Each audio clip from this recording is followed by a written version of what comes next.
So that's recording. So there we go. Thank you very much. Hi, Rob.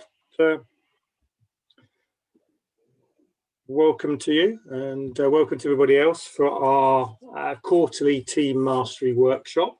For those that haven't sort of come along to one of our events before, there's 6 in the series. They range from time management, self-mastery, through finance, sales, marketing, and obviously this one is really about sort of building teams and getting our teams working for us so that we can actually work sort of on other areas of the business or less in the business as a whole. So what I'd like to sort of, a bit of an understanding from each of you now. It's probably easier just to put this in the chat box. So I will start the chat. So you've got that there. So if you could just sort of type in the chat box, what would be the key thing you'd like to get out of today's session? So is there something specific around team that is sort of troubling you, any particular area, any information you'd like to sort of glean from what we cover today? So just pop in the chat box something there. So Lara, motivation, yeah, I've got a good section on motivation, which we'll certainly be covering, so how to sort of get people sort of encouraged to do more. Good. Hi, Roger. Nice to see you. Hi, Kevin. Sorry, a bit late there, but that's all right. There's a few more coming, so you're not the last. So we just started. So just any things that you'd like to get out of today's session. Oh, that's a good one, Robert. I like that one as well. Okay, best way to evaluate fit for new people into existing team. Fabulous. I've got a bit on that one as well, so we can cover that. Oh, I like Megan's one as well. So correcting mistakes that are made frequently. These are very good, guys. I normally go, just general stuff. So remote working. I'm not going to cover specifically remote, but if you'd like to bring that up as we go through, everything I talk about applies to face-to-face and remote as well. But there are a couple of tweaks. I did do a specific workshop on that a few weeks ago, or a few months ago actually, so I can send you a link specifically to the remote working one. So starting growing a team, yeah, it's we'll certainly look at. I mean, the good thing is if you're starting, then you haven't made all the mistakes that people have got teams have made. So if you can take on board everything we covered, today and apply that straight away, then you say you're not going to make those early mistakes. Okay, so yeah, so the micromanagement thing will definitely do as well. Good. Everybody, Rob, what did you put in there, Rob? I missed yours. Oh, there you are. That was the fit. Fabulous. Good. So I think everything in there we'll cover. If I don't cover it, then please bring it up at the end.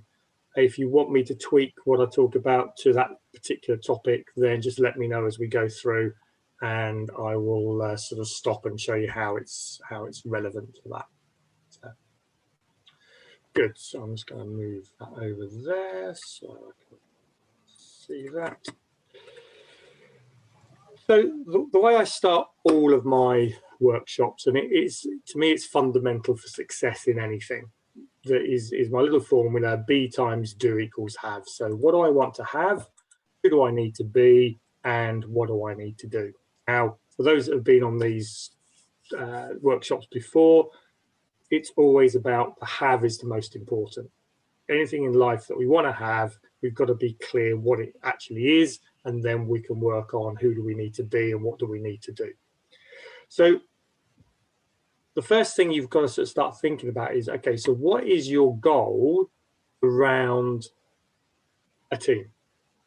Okay, so what are you trying to build as a team itself? And the way that you really want to do this is really sort of trying to think as far forward as you can with your business and say, in my business in 5 years, 10 years time is going to look like this. It's going to have this level of turnover. It's going to be dealing with these sorts of customers. It's going to be in these premises. This is what I'm trying to build, because the team that we have now is never going to be the right team for the business that we're going to be running in the future. And what we want to be doing is saying, this is the ideal team I'm trying to build. And if we can visualize that, then we can start putting in place aspects to actually help us to achieve it. So Rob, let's just sort of start with you. You know, what sort of business are you trying to build? How big is your team going to be? Team of 15 people. 15 people, okay. Yep. All sort of highly sort of experts in their field. Yep. In their fields. Good. Yeah, working closely together. Yeah, heavy demand on, or heavy focus on teamwork. Yep. And that's part of the reason why I asked the question, because even with a team of 15 people, it's relatively small in reality. So the person fit side of things is, yeah, pretty important. Yeah. Good. So I know we've worked on in a couple of sessions about, you know, the vision of the business. So that's one of the key things is to be clear, you know, what size of business are we building? What does that team look like? And the thing I would suggest you all do is actually write down a statement of, in whatever period of time that you can think ahead, the team that I'm building looks like this. So it's almost like jump in your time machine, whiz forward 5-10 years, and then describe as in much detail as you possibly can the type of team that you're going to actually build. You know, what do they look like? You know, where do they come? You know, what experience have they got? How are they working? Because if you can visualize it, then you can materialize it. A lot of the problem with, you know, and Brian, you were sort of saying about starting a team. I think it's the most difficult when you sort of start a team is you don't really know what you want. And therefore, you know, it's very difficult to build something on the basis of you don't know what you want or how it's all going to work. That's why I always think, as you've built a number of teams in the past, you've learned quite quickly what you don't want, what you don't like, and therefore you're clear on what you actually, you know, what vision you've got of that perfect team. So it's almost like, you know, a football team, you know, a manager coming in and visualizing the perfect football team would look like this. You know, the forwards will be playing like this, the midfield, the defense. So the more information you can actually visualize about what you're trying to build, then you can start to see, right, well, if that's what I want, what have I currently got? Yeah. And therefore, what is the gap? Now, if you've got a team already, you might find it's just a skill set gap or an attitude gap that you've got. If you've got no team at all, then you're starting with a blank sheet of paper. So we always want to be able to have a visualization and a goal of what we're trying to achieve. And that is no different in sales, in marketing, in finance, and no different in team as well. Okay, so you've got to spend some time and actually sitting down and writing down what that vision of that perfect team is going to be. Once you know where you're going and what that's going to look like, then you can start working on your beliefs. Okay, so what do you believe to be true about team? So, you know, a belief is something you hold to be true. Now, often, you know, we come into businesses, we're running businesses, or we're managers in business based on experience we've had in the past. So what I'd like you to sort of just give me, again, in the chat box, what would be sort of 5 negative beliefs that you have, or you may have had over the past around building teams and having people work for you? So just think about the sort of the negative ideas and words that come to mind, you know, when you're dealing with team members. So let's keep it sort of the language, you know, sort of friendly. No swear words. Quite often get to the position where you ask yourself the question, would it have been easier to do it, just to have done it yourself? Do it myself. Yep. That's a great belief. Certainly technicians, where you're technically, you know, you've spent years and years training up to do a job, and then you're delegating it out. One of our negative beliefs would be it's easier to do it myself. So, cool. Any others? I say use the chat box. So time. Okay, yes. Possibly. Sorry. Yep. People to do things their own way, not the standard company way. Yep. Yeah, people will find their own way to do things. Yeah. So not sharing the same ethos, so the values, they don't get where we're coming from. Time consuming, again, it's quicker to do it myself. Yeah. So Rob's challenge revolves more around building short-term project. Okay, so bringing teams together on a short-term basis. So exactly the same things are happening here. It's just, Rob, yours is going to be on a quicker basis. Yeah, so it's more temporary. So that in a way is good, because if you get it wrong, it's not there forever.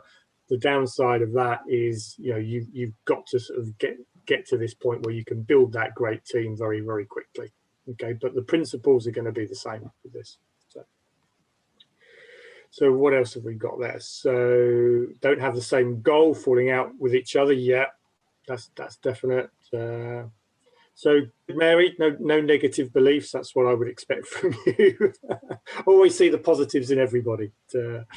And silo mentality. You know, the working towards their own goals. You know, people are self-centered. They're working towards their own goals, etc. Okay, so the first thing is, if you've got these negative beliefs, what you've got to do is accept them.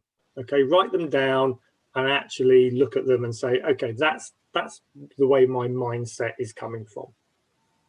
Yeah. And then what we've got to be able to do is actually look and see if those beliefs are they helping us build a good team, or are they hindering us? Because sometimes negative beliefs are there to protect us, so they're a good safety blanket. Other times they're there and they just stop us in our tracks. So if we believe that no one can do it as good as us, then we'll stop looking for people, yeah, because we know our expectations are too high. But if we feel that that negative belief is working against us, then we've got to work on ways to actually overcome that.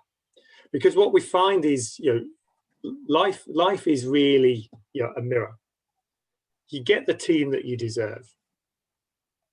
Okay, you have built, if you've got a team already, your team is perfectly designed to get you the results it's getting.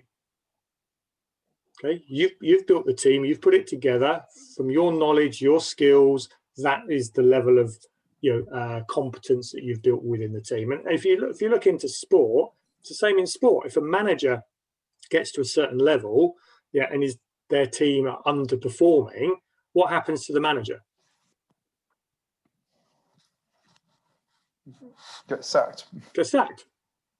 Okay, so in sport, if the manager does not get the team to perform, yeah, it's the manager whose job's on the line, not the team. In your business, if your team don't perform, who gets sacked? The underperforming team.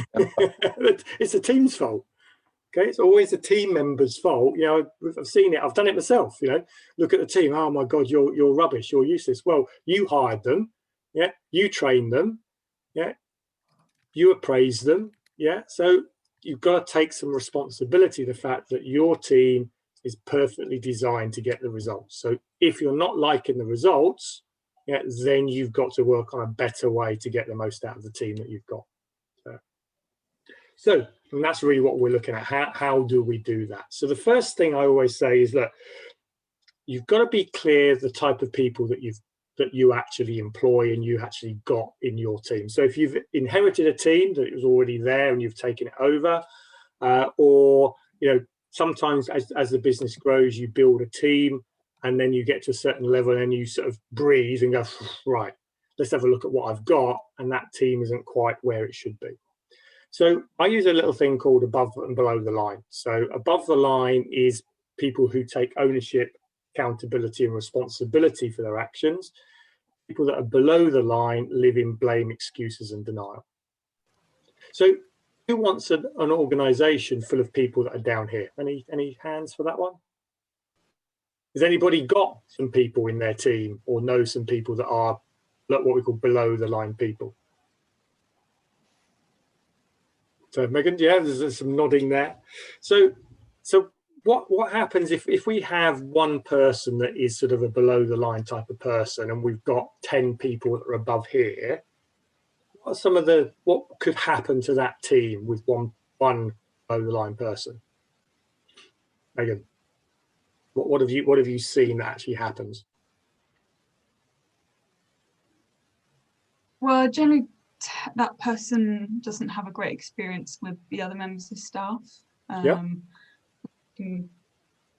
Like said person who is below the line has also put in complaints of bullying and harassment Yeah. and things like that. Yeah. So they generally play the victim, don't they? That's everyone's against me.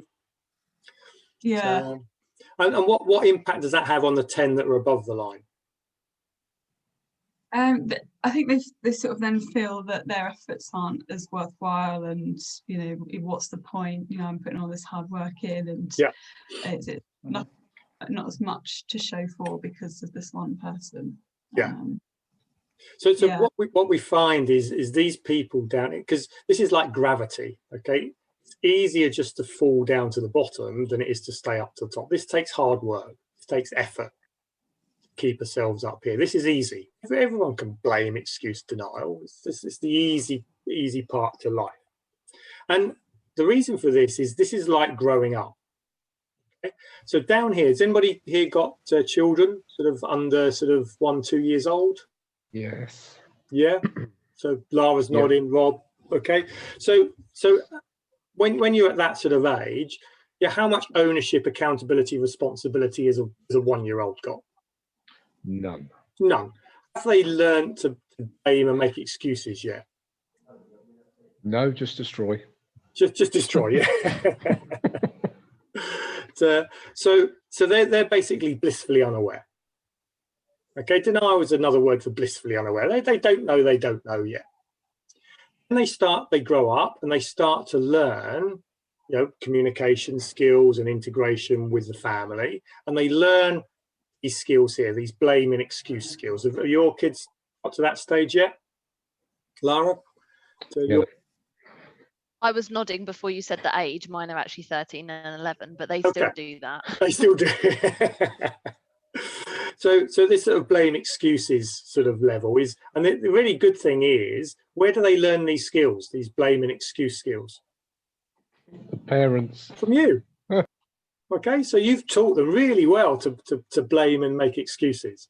But there is this transition point, this sort of point where you go from below the line childish behavior into what we hope is adult behavior. And that's called the teenage years. So Lara, you're sort of be onto this one. And this is a point where they should be changing into taking some form of responsibility for their own life. Their brain is sort of rewiring. They're going through puberty, and this is a quite a turbulent time, isn't it? This sort of transition from child into adult. But it's this sort of moving away from their parents and taking some form of responsibility, and ultimately being able to hold themselves accountable.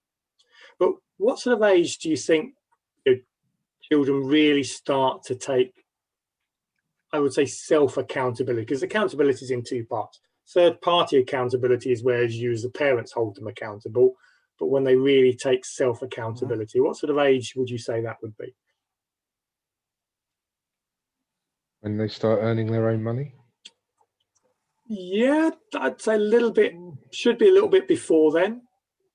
I'd say like exams, because exams is how yeah, about 14 or 15.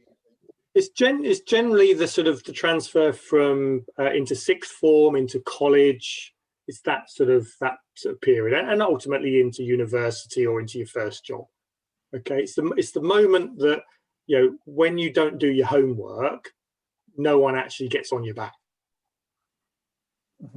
Okay, I remember it for when I went to university was the first sort of 3 months or first couple of months at university was brilliant. Yeah, because no one complained if I didn't turn up to a lecture. No one complained if I didn't do my homework. And then I'm sort of sitting there with about 4 weeks to go before the first set of sort of exams, thinking, oh shit, I better do some work now. So that's where we start to learn this sort of self-accountability. And ultimately, when do we actually, what I would say, show true adult behavior and take full ownership of our own life? What point would that happen?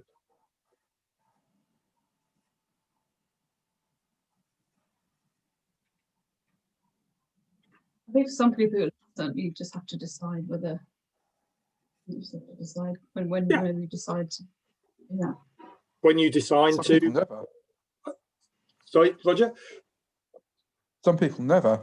I would agree, and this is part of the challenge that we've got. Okay, but ultimately it should be when we leave home and we own our own house. We own our own, you know, we have to rent our own place, so we have to look after our own life. But we can't go back to mum and dad and ask for the washing to be done. Isn't part of the problem with that though that people are staying with their parents for so much longer that you've got people in their late 20s that still haven't achieved that? And I think it is getting more and more of a challenge. And I'll come back a little bit to this when I go to motivation, because what I think we're doing with children at the moment is, you know, everyone wants their kids to be better than have a better life than they had. Yeah. But what we're not doing is we're not creating this sort of challenge here that says, right, now you've got to take some responsibility, accountability, and ownership. You've got to find your own way in life. You know, we're giving them, it's becoming too easy for them, and therefore, if they're not being pushed here, then it's easy to go into blame, excuses, and denial again. So, and this is what we're finding, and it's not just, you know, there's a lot of talk about millennials. How do you motivate millennials, and you know, the Gen Z, but it's always been this way. It's no different, because this is how we are wired as human beings. Okay, so if we actually end up with people in our team who are down here, okay, that are blame, excuse, and denial, this is where you have to manage and direct people. Okay, it's a bit like, you know, your 2, 3, 4-year-old child. If you leave that child alone for more than a couple of hours, what's going to happen, Rob? It's a chaos. They'll either kill themselves or they'll kill you. So I was coaching a client this morning, and suddenly he disappeared off Zoom. He came back 5 minutes later, and his 3-year-old had learnt how to unplug the router. So this goes back to Megan, your point about micromanaging. Yeah, if you've got people that are down here, you have to micromanage them. You don't have a choice. Okay, they have to be micromanaged, because if you leave them alone for too long a period of time, they will do damage to themselves, damage to you, or damage to the company. But how fun is this for you as a leader, as a manager, managing people down here? Not very. No, it's not. It's hard work. Yeah, it's a lot of effort that goes into dealing with that. Yeah, so zero fun. Okay, so this needs to be done if you've got a team of those people. So if I was managing in McDonald's, okay, so I had a McDonald's restaurant, I was managing the team in McDonald's. Yeah, I would need probably to spend quite a bit of my time down here, because I'm generally dealing with teenage people that have a tendency to go below the line. And that's why McDonald's is such a systemized business, because it's got all these systems and processes in place so that you can do this. And these kids don't boil their hands in hot fat. Now, ideally, if we've got a team full of people up here, this is leadership. So I come in on Monday, I say, right, this is where we're going to go, guys. What do you need? Excellent. Right, off you go. I'll come back next Monday. Or come back Friday and see where you are. Now, this is easy. You know, leadership of people at this level is a joy. You know, it's fantastic. You come in, you motivate them, you talk to them, and then you just get out of their way and let them get on with it. The reality, though, is, yeah, these are extremes. Yeah, and this doesn't happen. Fantastic if it does. If you're down here, then there's clearly something wrong. What happens is we're generally somewhere in the middle. So what we've got to start thinking is, rather than managing and leading people, yeah, my view is you start to think that you are the coach. You're there to coach them. You're there to get the best out of that person. Now, sometimes, you know, when you're coaching somebody, you need to train them and show them how to do it, because they don't have the skill. Other times, they understand how to do it, and you need to get out of their way and let them get on with it. And this is why I think management is no longer about management now. It's about learning coaching skills to actually coach teams to really get the best out of them. So if you start thinking about, rather than go back to your beliefs, thinking about management, I need to manage people, micromanage people, or I need to lead people, I think stop that thinking and start thinking, right, I am this team's coach. I need to get the best out of this team, whatever team I've got, and make them perform at the best of their ability. Okay, if I can do that, then you've got a good chance of winning. Yeah, and that's really what sports teams do. If I'm manager of a football team, I'll come in, I'll see what I've got, and I want to get the best out of that team as I possibly can. If I've got the budget, then great, I'll upgrade some players and I'll start to move it over. But that's a long-term strategy. You don't just come in, well, some teams have tried to do it, come in, spend loads of money, and then expect that team to perform. And very rarely does it actually work that way. You've got to build it up over time from the ground up, but you've got to put that time and effort into it to make it work. So if we look about... I just wanted to say... Yeah. So, sorry, going back to that, I think there's also a category of person who accepts ownership and accountability, responsibility in their own way, but actually can be quite disruptive because they like to have complete independence in the way that they operate and don't follow company procedures. And how can I put it? As a result, company profits can suffer. I'll come back to that, Roger, because sure. it's a really good point here. Okay, I will come back. The first thing I will say, though, and please excuse my French, but none of your team come to work on a daily basis to piss you off. You don't wake up in the morning and go, do you know what? I'm coming to work tomorrow and I'm going to do whatever it takes to really annoy my manager. Yeah, that does not happen. I mean, if you've got somebody like that, and there are some people that probably will do that after a long period of time, but 99.9% of people that you employ do not wake up in the morning wanting to annoy you. Yeah. What happens, as I said, you've created an environment where that happens. And that's what we've got to break into and find out, well, what is causing that lack of alignment between what you want and what they want to actually happen. And that's really where I'm going to come on to in a bit. So this sort of growing up and understanding about motivation is really about, the more you understand about how we're wired internally, the more you can understand how to get the best out of people. So this is a sort of a very simple description of or image of our brain. And our brain is developed over the millennia in three key phases. The first phase is our reptilian brain. Okay, so this is our fight or flight. This is basically there to keep us alive. So we share this with all other animals on the planet, yeah, and it's basically there to maintain the species. It's very, very quick. We're born with it, and it's a little bit black and white and it's a bit stupid. Okay, it just reacts to whatever's happening at that time. It reacts to it. So in a way, if you think about it, this is what controls our body. It controls our breathing. It controls our temperature. It's sort of our instincts, as it were. Our basic fundamental instincts. The next level of brain function that sits around it is our limbic system. So this is our emotional brain. Some people call this the chimp brain. Okay, our mammalian brain. So we share this with high-level primates, and it's really about our relationships with others. Okay, and another way to sort of think about it, it's our spirit, it's our emotions, our connectedness to other people, because we've developed as a species on the basis that we work better together than we do alone. Yeah, some species have worked out that actually they're better off on their own. As a species, we're much better. We achieve far more when we actually work with other people. So this is our ability to communicate with others. Our empathy, our emotional intelligence comes out of the limbic system.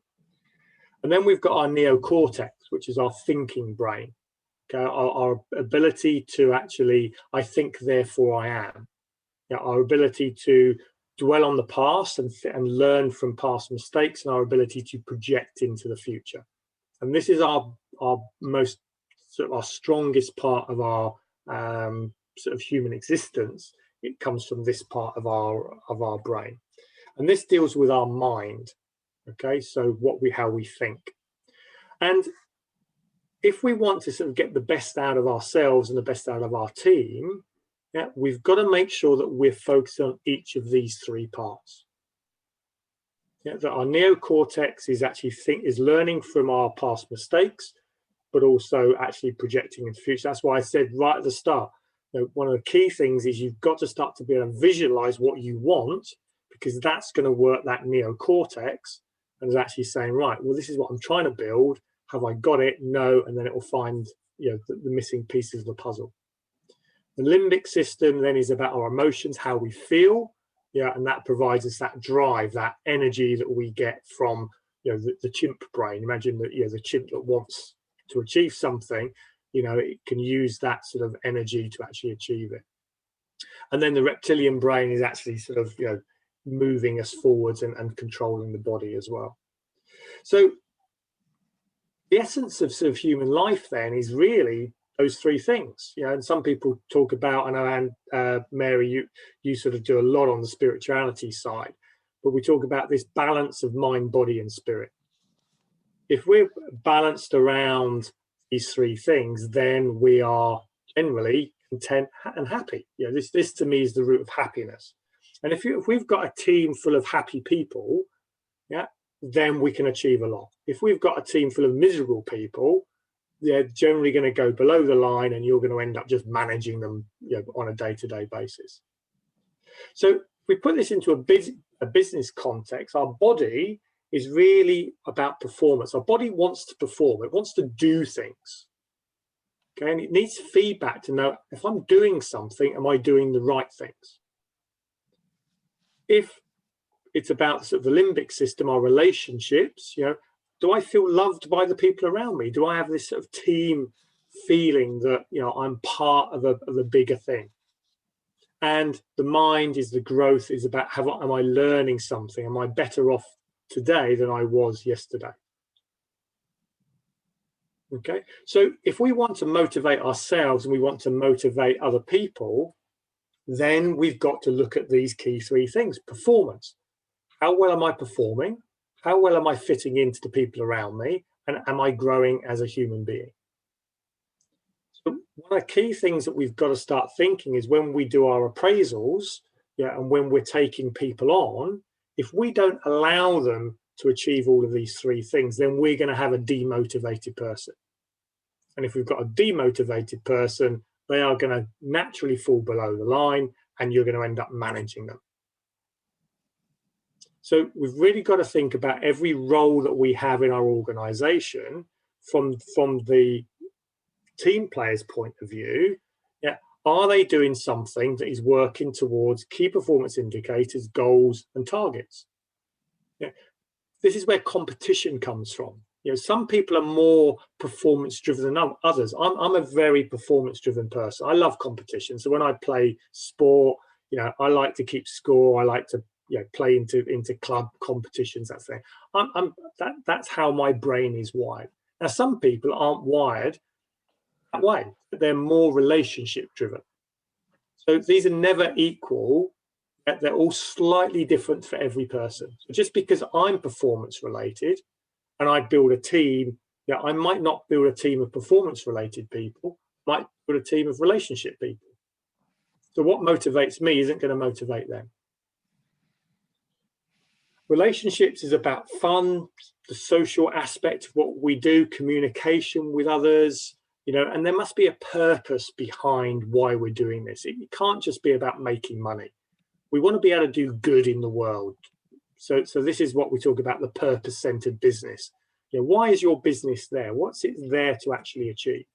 It's not there to make the world a better place, then it's not really going to get me up in the morning to come and work for you. Nobody's going to come and work for you and give their best to make you more money. Okay, it just isn't going to happen. You might want it to happen, but it won't happen.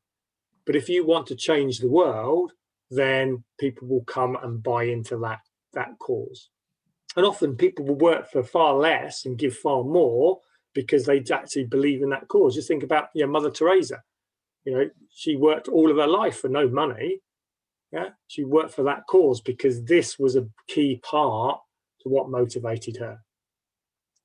And then I need to actually grow as a human being. I need to be learning new things, trying new skills. I need variety in my day-to-day. If I'm just doing the same thing day in, day out, yeah, that's not going to motivate me.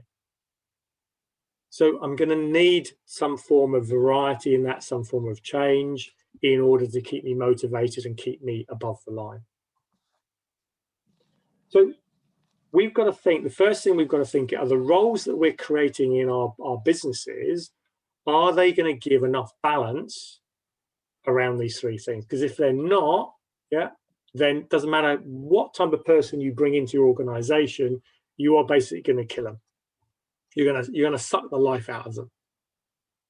Okay, and go back to your point, Roger, where we start to see people doing it their way is because in their mind, your way is actually not achieving this. For some reason, they're not able to perform as well as they think they can perform doing it your way. Doing it your way is no fun. Doing it your way is actually doing what you've always done and they're bored with it. So to get this alignment, we want to look at the roles that we have in the business first and then say, yeah, are they actually going to achieve this? Now, if they're not, and the role still needs to be done, then you've got to accept I'm going to have to manage that person.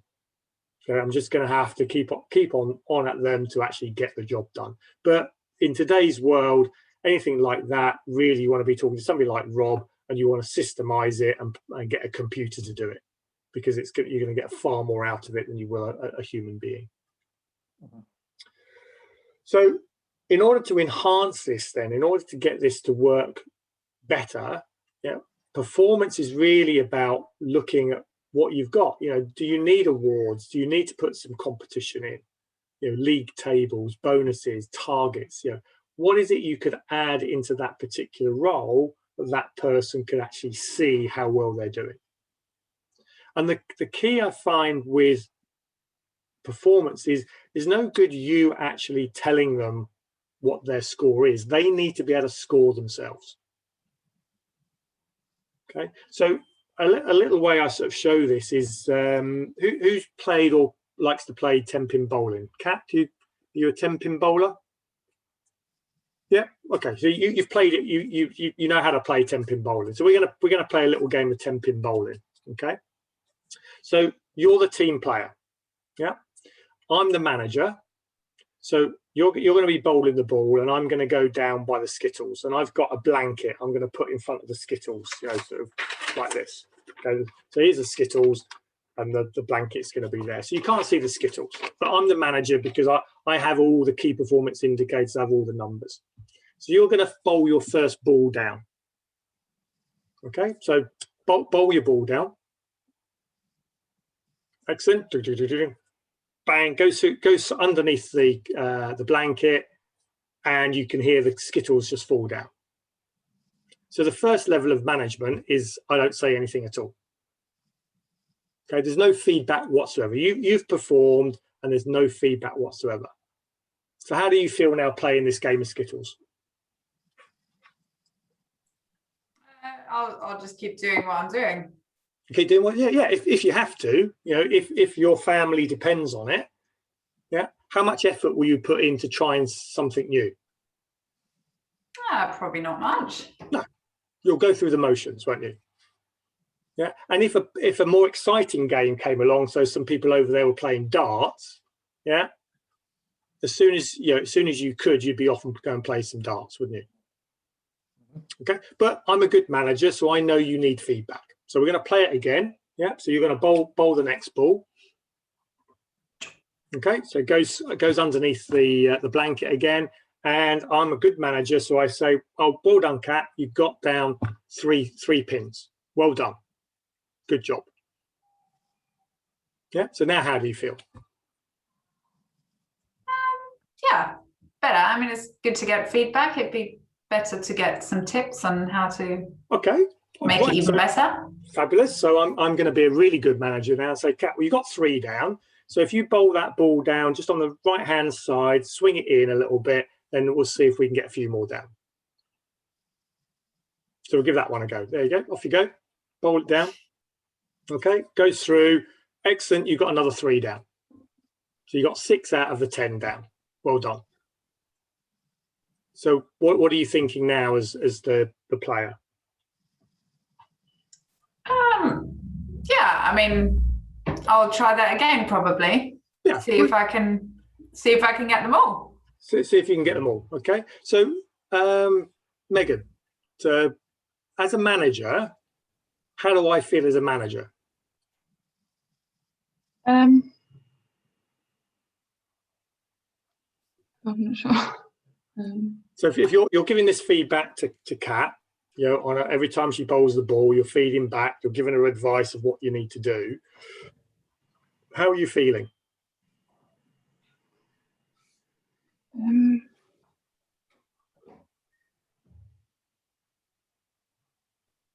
Like You're feeling good because you're making me better. I'm feeling good because I'm making you better. So we carry on with this game for 6 months. How am I feeling now as a manager? I suppose that depends on the results. If it's still getting 6 every time, maybe it'll be a bit repetitive. Yeah, if there's some progress there, but ultimately this is hard work, isn't it?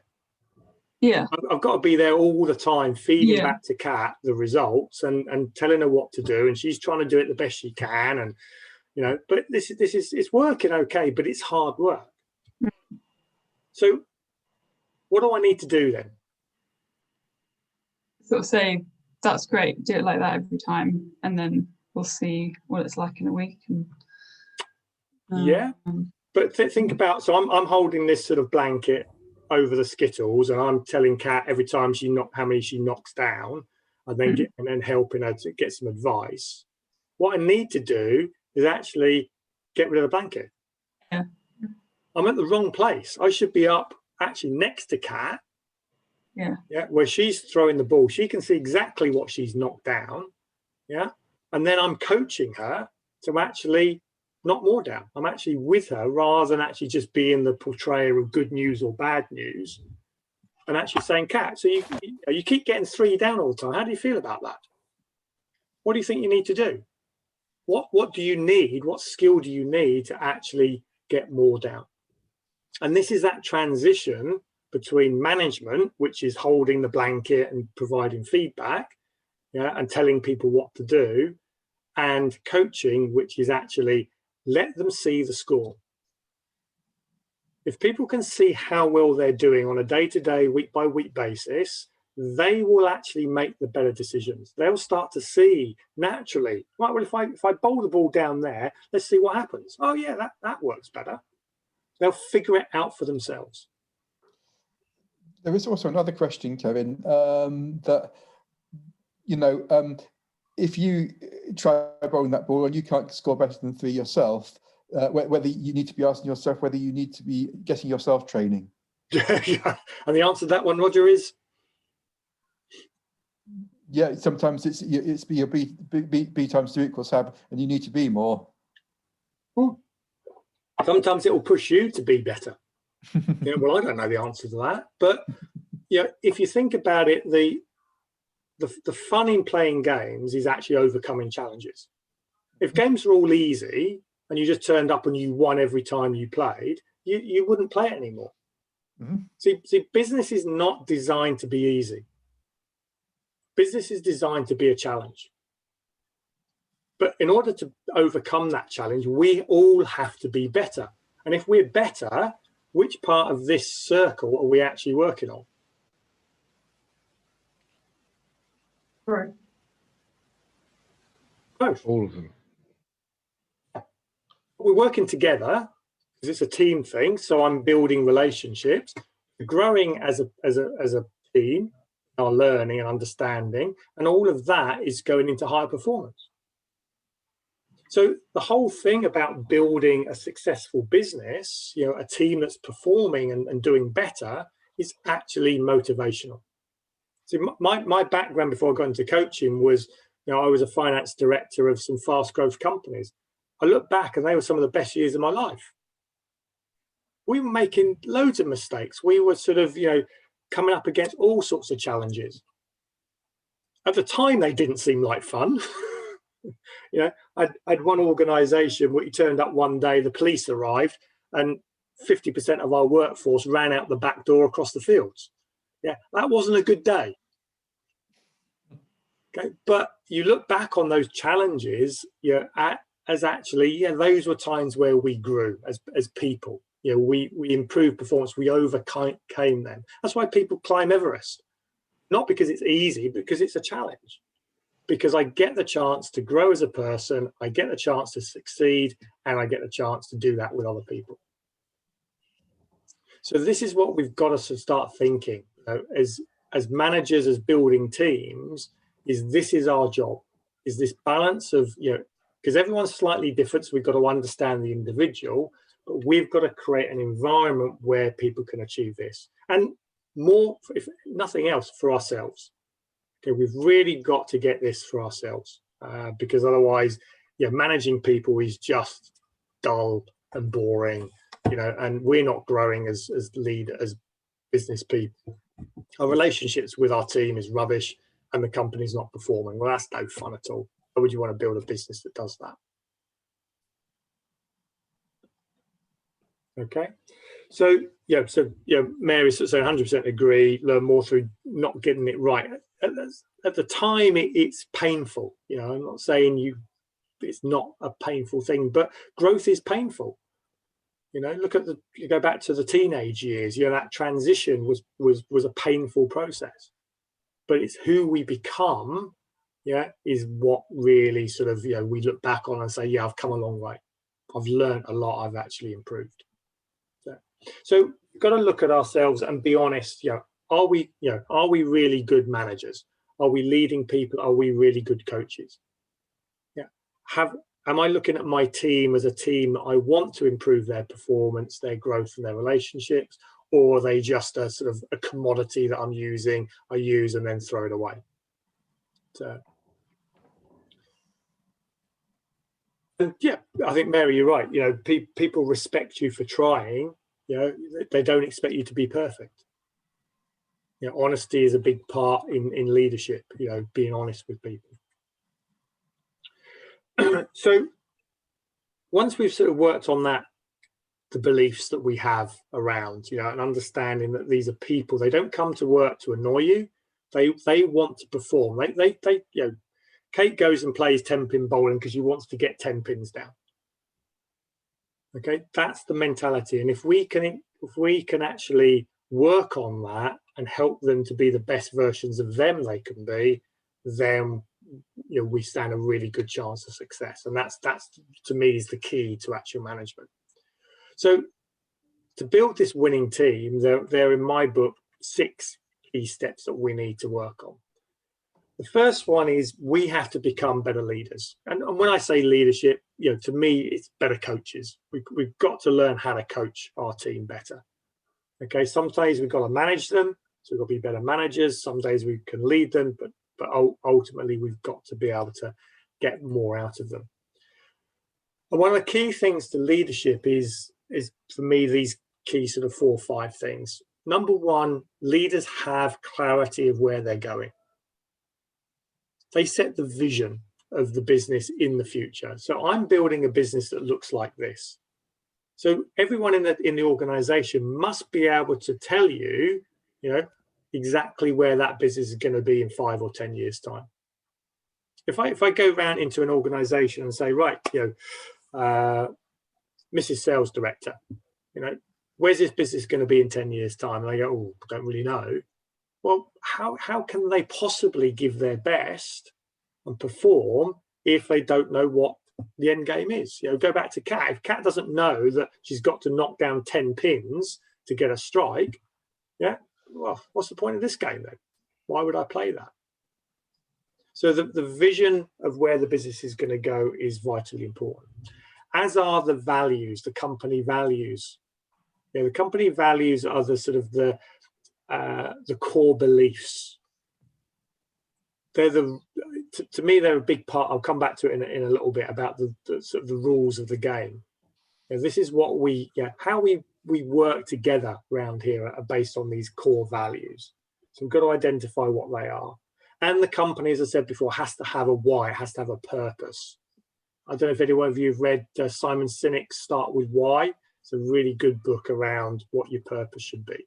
And these three things also come from Jim Collins' Good to Great, where he looked at the great companies that exist, all very clear where we're going to go, why we're doing it, and the values that bind us all together. Values are like the glue that holds us together. We've also got to be better delegators. Now, this is hard, really hard for technicians. So if you're technically minded and you've spent years learning the trade, this is one of the hardest things to do, is actually let go and allow other people to do it, and maybe do it not as well as you do. But I always look at it and say, look, if one person can do it 80% as good as I can, I need two people, and then they can achieve 50% more or 60% more than I ever could achieve.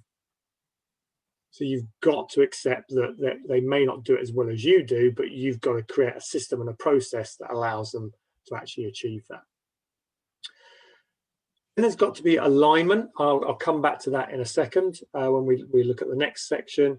And we've got to have this sort of self-awareness and this ability to develop ourselves, because if we're not prepared as leaders to work on ourselves, and actually educate ourselves more, then how can we expect anybody we take on? If we're the limiting factor in the growth of our business, then we're going to be that glass ceiling that everyone sits there and bounces against. So we've got to have that ability to actually grow.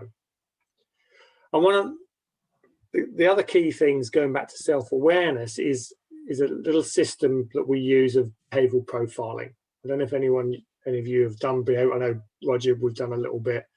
Andy, Mary's done a lot on behavioral profiling, psychometrics, but we use a system called DISC, which is a nice simple system, which is really about identifying the behavioral styles of certain people. And this is something that we can do a very simple test and see where they are. But actually, as you'll find out, it doesn't take much to actually understand it and just get a feeling of who people are just from their behavior. Okay, so it's very much a behavioral profile, not a psychometric. So it breaks people down into outgoing people and reserved people. So outgoing people are extroverts, and they generally speak what's on their mind. Okay, speak first, think later. Reserved people are more introverted, they think before they speak. So outgoing people can be seen to be quite fast-paced, because whatever comes up, they will verbalize what's on their mind. Reserved people are a bit slower paced because they'll think things through before they actually speak. And we've got task-focused people, logical, analytical people, and we've got people more emotional type people. So our outgoing task-focused people are our Ds. These are our dominant drivers. So they get things done by actually, telling people what to do. So their management style will generally be a telling type of management style. The Is are influencers. So these will actually get things done by influencing people, getting people on board. They're sometimes called yellows, that's for colours, and they've got that sunny disposition. S's are very much stable, steady sort of supporters. So they lead from within. They don't like to see themselves at the front. They're very much more of a nurturer of people. And our C's are compliant, correct type people. Okay, they like things to be perfect. So another way to look at it is sort of the perfect, powerful, peaceful, persuasive type people. So the first thing you've got to understand is, what is your style as a manager, as a leader? If you're a high D type person, so you've got this sort of outgoing, task-focused mindset, you're going to be great in situations that need quick decisions and the ability to make things happen. And a good way to think about this is in the world of politics. So give me an example of a high D politician from the last sort of 100 or so years. Margaret Thatcher. Margaret Thatcher, yep, excellent. Any others?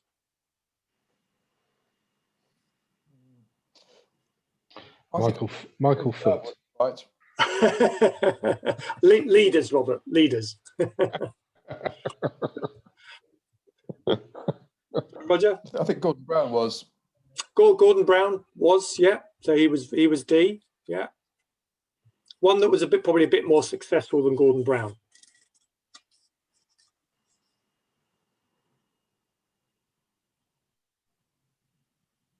You're all too young. Churchill. Okay, so Churchill was seen as a sort of a high D leader. So if you look at Churchill and Thatcher, these were two leaders that came to power in times of trouble, turbulent times, times where decisions had to be made quickly, and sometimes not the best, not nice decisions. Okay, but their ability to actually speak their mind and keep to the task and not be swayed by being nice, and being liked, that's what made them successful in that moment. So these are generally good leaders in the moment. What happens though when the situation in which was turbulent now becomes nice and calm? How is a high D leader then perceived? Toxic. Can be toxic. Yeah. So Megan? Someone that's quite insensitive and doesn't think of the people. Exactly, insensitive, short-term thinking, so they're not necessarily good leaders when the situations change. Okay, so if you think about what happened to Thatcher when we came out of the 80s, when things were doing well, she was then ousted, wasn't she? Yeah. How long did Churchill last after the Second World War? If you know your sort of politics, history, politics, about 6 months. Okay, and this is a leader that everyone sort of reveres and looked up to. Actually, when times change, his leadership style wasn't the right leadership style for the new era. And this is what we find in politics: is certain times you need the high D leadership, but then when we come out of that turbulence, it changes. So after Thatcher, where did we go? What politician did we have after Thatcher? John Major. John Major. So where was John Major on this? Yeah. And here, task focused but reserved, quieter. Then John Major didn't really work because we sort of thought, well, that's a little bit too boring and it's not going anywhere. So who do we turn to then? Tony Blair. Eventually Tony Blair, wasn't it? And where's Tony Blair?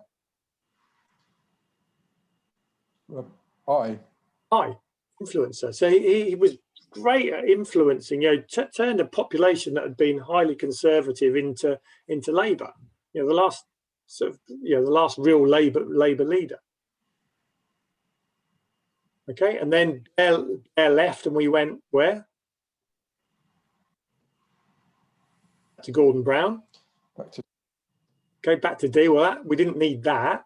So this is sort of this move around here is we're trying to find the leadership style that suits the situation. Now, if we want to be great leaders, we want to be able to lead for a long period of time. Where do we need to be? Which profile do we need to be? We need to be I. We need to be I when we need to be I. We need to be D when we need to be D. We need to be C when we need to be C. We need the ability to change our behavior to suit the type of people we're dealing with and the situation we're in. If you look at some of the best leaders of time, and I would use sort of Nelson Mandela as one of my all-time sort of favourites on this, it would be hard to pigeonhole him at any one time into one of these boxes. He could be extremely S and supportive. His attention to detail was there. He could be an influencer, and he could be, you know, quite strong-minded and decisive. So we've all got the ability to change our profiles. These are behavioral styles, so we can all be outgoing and task focused and reserved and people focused. We tend to find that we've got a profile that suits us best, that we are that person, but we all have the ability to actually change and be the type of leader we need to be at a particular stage. Yeah, so you're right there. So chameleon-like, but you need to retain a level of authenticity. Okay, this is not, you know, imagine a high D person that has been dominant for a long time, and then suddenly goes all S. How do you feel about that person? Fake. Fake, it's a bit creepy. Okay, if you've got a high S that suddenly becomes all D, you start to think, well, is it really, you know? So these skills that we need to learn, this is why leadership takes a long time to develop. Okay, it takes time for us to actually find our pattern, find the way that works for us.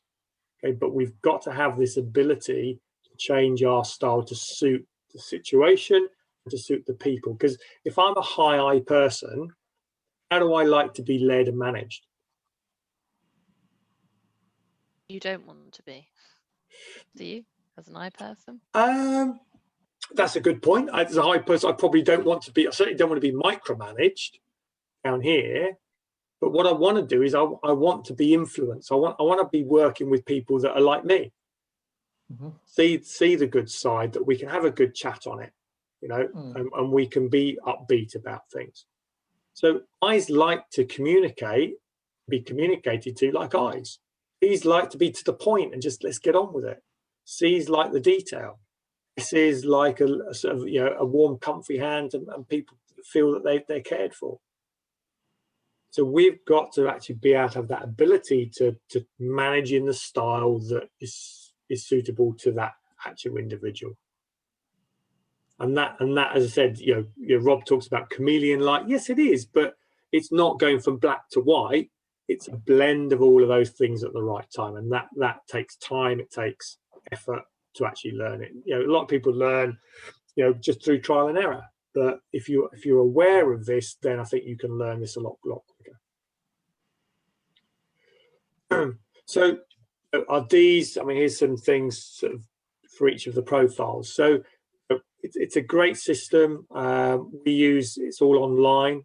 We use assessments 24/7, and you get reports like this. This is a sort of a team report where you can see how everybody fits in the organisation, and you can start to see the gaps where there might be a gap in the organisation.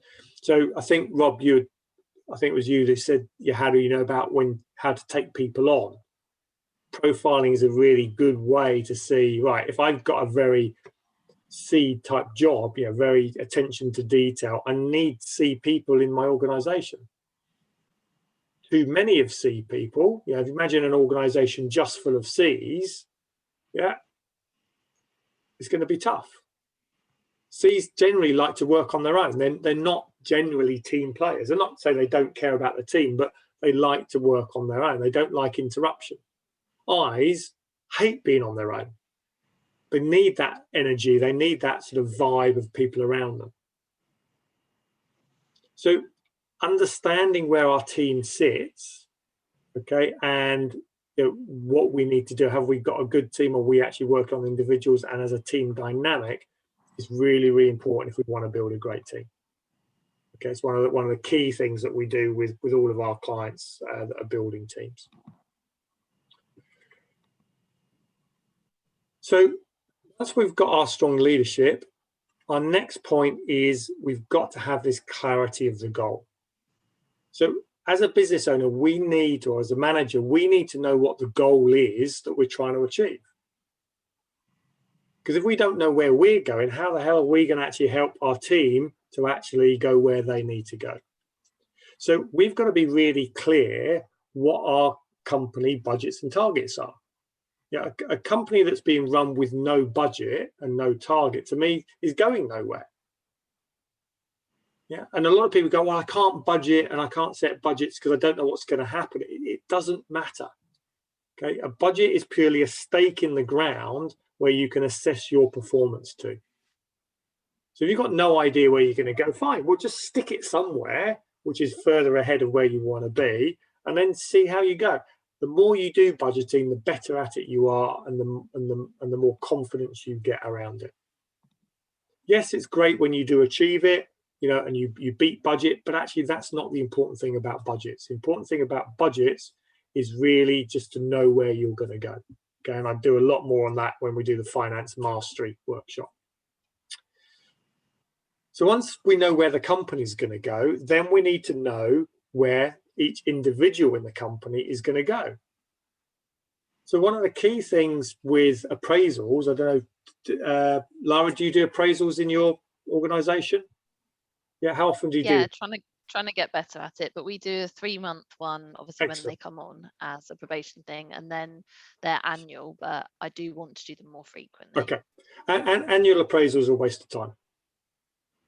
Okay, absolutely. Yeah, I used to do them years and years. We had this sort of form we filled in. The team member would turn up, maybe have looked at it before. I would turn up. We'd both look at each other, and we'd sort of go, "Oh, how well did you perform last week or last year?" And both of us really didn't want it to happen, but we knew we had to go through the process.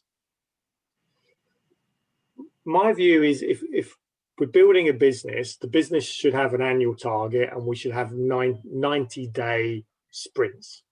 Okay, so we're working to quarterly sprints. It could be monthly sprints, but at least quarterly sprints that we're working to. 90 days works because it's far enough in the future where it's worth putting some effort into the plan, but not too far where too many things can actually happen. So every client I've got is working to a 90-day cycle.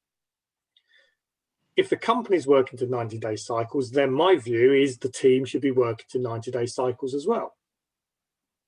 And if we go back to those 3 key things of motivation, performance, personal growth, and relationships, if I'm waiting 3 months before I get my performance review, yeah, to me that's like, you know, cat playing 10-pin bowling, sitting there bowling the ball down all day, and 3 months later being told how many skittles you got down.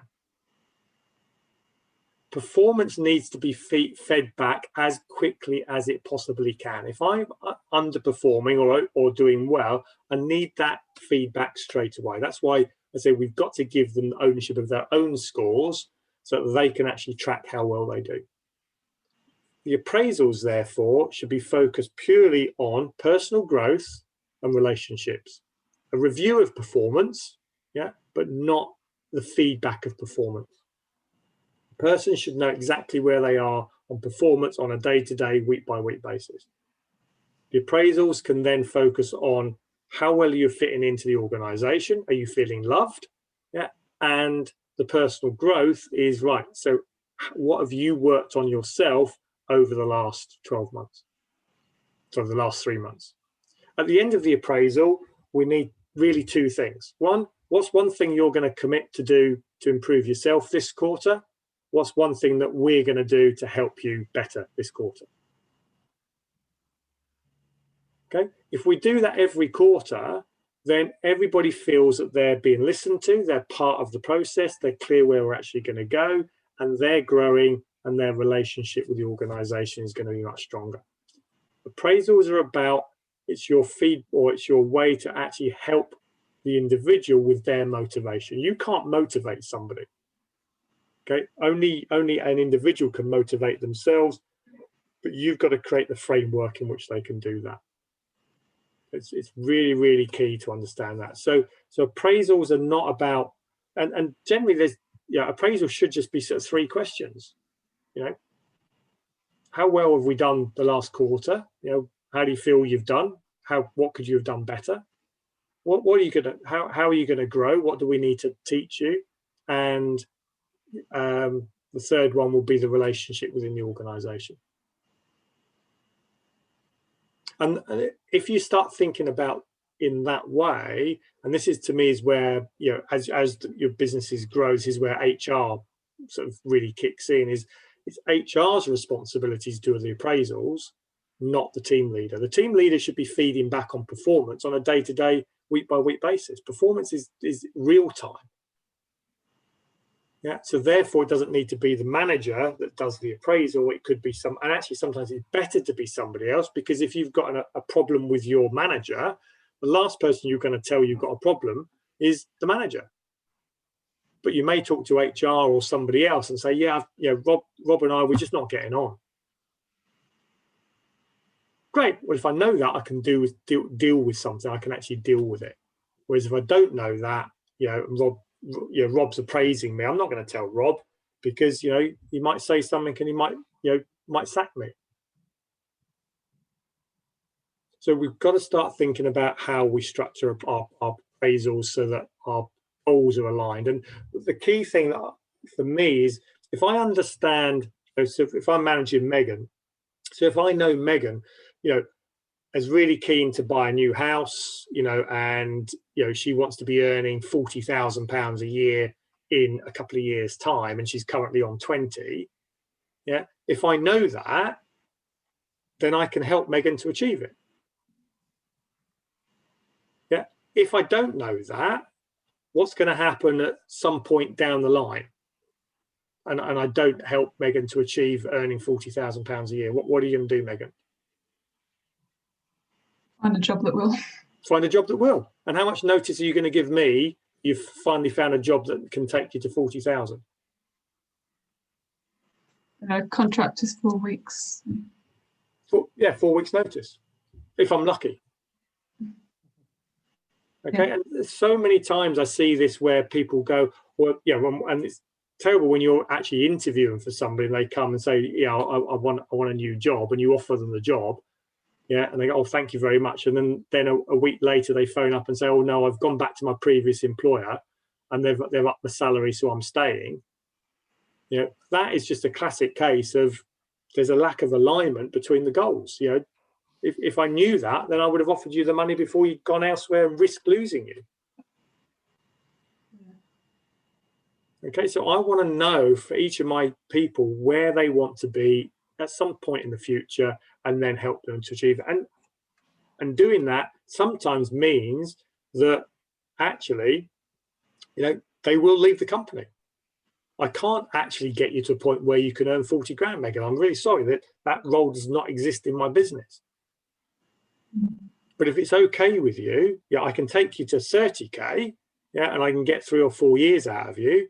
Yeah, and if you do find something, please, can we work on it? So you give me at least 6 months notice, and I can build somebody else up to replace you in 6, with enough time before you go. Is that okay? Great. We can work together towards helping you achieve your goals, but with a view to helping me achieve my goals as well.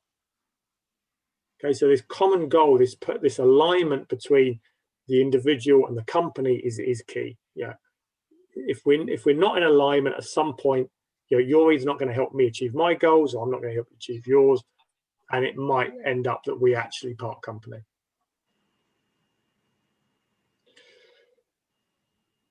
So within that sort of common goal then is also about that performance indicators. We need to understand, are we actually performing? And when we look at performance indicators, I go into a lot more detail within the finance mastery, is this sort of concept of leading KPIs and lagging KPIs. So a leading is based on activity and a lagging is a result. So often we focus on a lagging KPI. So the ultimate lagging KPI in a company, Robert, is what? EBITDA. Okay, so profit, actually. Profit, yeah. I mean, EBITDA profit is sort of a different way of saying it. So the ultimate lagging key performance indicators in a company is profit. Now, the problem with profit is we generally don't know what it is until, on a monthly basis, 2 or 3 weeks after the month end.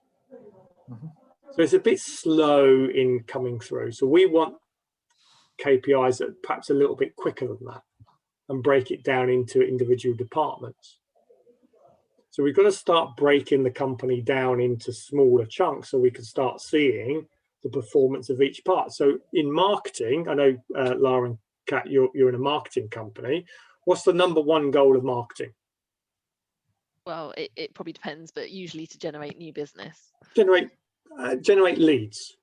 Leads. Okay. Yeah. And that's the thing. Marketing is generating the lead. Sales is converting the lead.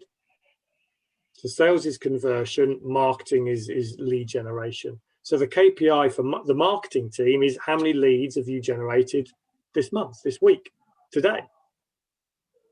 If I can see that score on a day-by-day basis, then I know that my performance tomorrow can influence that score.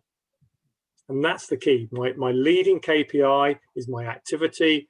My lagging KPI is my result. And if those two are nice and close together, I do this, I get this, then I know I'm on track. And if you look at sport, that's why we play sport. You know, I love golf. So for me, I know if I hit that golf ball in a straight line straight down the fairway, I'm doing well. If I slice it off into the trees, I haven't done well. And I can adapt what I do next in order to actually play better. And that's sort of what we've got to be focused within the business is, do we have the performance metrics so people can see how well they're performing? Back to Kat and her 10-pin bowling. Can she see how many skittles she's knocked down as soon as she's thrown that ball down? So we base this back to the company, departments, individuals, and potentially, why not put it into company performance bonuses and budgets, that people can have a reward for actually achieving those targets. So Roger? I was going to say, in some areas, you can even go one stage before leads and look at upcoming reasons for why there might be demand for a particular service. So I get the HSE bulletins on HSE campaigns for sort of like I think they're doing a big one on welding at the moment. So you can sort of tell Wendy, hey, if you've got time, why don't you do a blog on our welding services, that sort of thing. Yeah, I mean, it would certainly lead to the actions. That knowledge leads to better actions and more focused actions. I think what we're talking about here is, having the goals around the performance about my activities day to day. So, how many calls am I going to make if it's marketing? How many sales meetings have I done? What's my conversion rate? What's my production? Something that sort of suggests that I'm actually doing as well as I should be doing, and I need that. But I need to have that control of that feedback. So once we've got goal, then each individual and as a company need to have that action plan. That's what I say about the 90-day plan. A 90-day plan is that long enough time where it's worth putting a plan together. If you're planning for a week, it's generally going to be quite short. It's more of a to-do list. And we're trying to break this down into what we're trying to achieve, what needs to be done, who does what by when.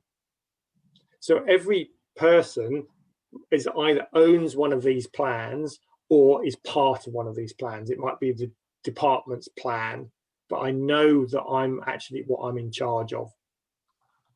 Okay, so that I can see that this is what I need to achieve, and that goes back to the overall goal of the business.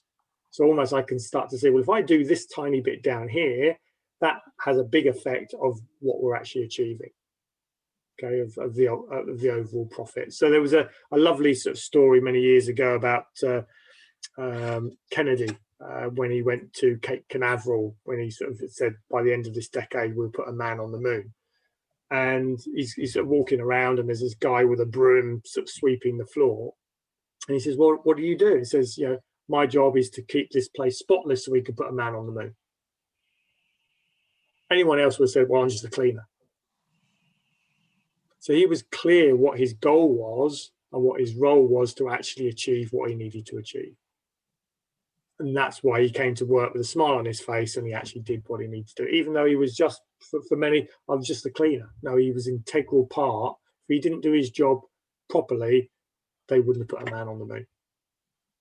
And that's the buy-in we need around that. So having these sort of 90-day plans, 7-day targets, daily reviews, the ability to have, if I have a plan, I have accountability. Have responsibility. If I don't have a plan, I have no responsibility. you know, and I have no accountability. So it's really key to get that in. Then, to me, one of the most important part of building a team is rules of the game. Every game you play, yeah, there are a set of rules. Most of the time, those rules are written down. You know, there's a rule book somewhere. But even if they aren't written down, Robert, do you play Monopoly with your kids, or what sort of games? Yeah, not quite old enough, but not quite. Lara, you played Snakes and Ladders. Yeah. Snakes and Ladders. Snakes and Ladders. So yeah, there are some written rules, but yeah, very quickly before the kids play the game, you've got to express what the rules are. If everyone understands what the rules are and we all play by the rules, then we have a really great game. If somebody comes along and starts going up the snakes, yeah, and up the ladders, yeah, and has 3 goes on the dice, then we're not playing the game properly. So understanding what our rules in our business are fundamental to actually making that team work. So we need a culture statement, and the culture comes from the values of the company. They are how we live the values in a particular situation. So values to me are context-less, so you can apply them to any situation. The culture is about in a particular situation. We need an organization chart. Who does what by when? You know, how the organization is actually structured. What are the roles and responsibilities of each of those? And, you know, to actually have the systems and processes written down, so when people come in, they can actually follow them, you know, to the letter. The problem, you know, Roger, you were saying about people coming in doing it their way. They do it their way because they're not clear what your way is. Yeah. And if they are clear, they're basically telling you your way stinks. It doesn't work. And therefore you've got this misalignment between you and them. And that's what you've got to get to the root of is, so why do you think your way is better than my way? Because I don't understand it. I need to understand it. Okay. If you have a set of rules where some people abide by them and some people don't, yeah, basically what you're saying is my rules stink. Actually, my rules are optional. You can do whatever you want. And one of the hardest things within an organization for a lot of people, because we're all nice people, aren't we? One of the hardest things is if we've set some rules down and people break them, you have to bring them up on it. There has to be, I mean, I use the word discipline, but it's not so much discipline. It's just about catching people and making them see the error of their ways and do it the right way. Same as you would in a game. You know, if you play a sport, you know, and you do something that's not right, there's a referee that'll blow the whistle, you know, and say, you know, I'm terribly sorry, you've done it wrong, you've got to do it again. Yeah, the player might rant and rave that they weren't offside and things like that, but deep down they know, yeah, okay, I probably was doing it wrong. But if you don't pick it up when they do it wrong, you've basically said that behavior is okay, and they'll repeat that behavior all the time. Okay, and that's where teams go wrong. And you lose the respect of the others. So the others go, well, the rules apply for them, but not for us, and therefore, they'll go, everything sinks to the baseline. Or they'll just leave. They'll disappear because, well, I'm fed up with, I'm trying to do it right. Everyone else is doing it wrong. So I'm going to go where the culture is a better culture. Okay. 80% of people don't leave their jobs because of pay. They leave it because of their manager. Because the manager isn't clear what the rules are, hasn't set clear goals, doesn't show them what success looks like, and doesn't spend enough time making them feel good. They use pay as an excuse, but that's all it is. It's just an excuse.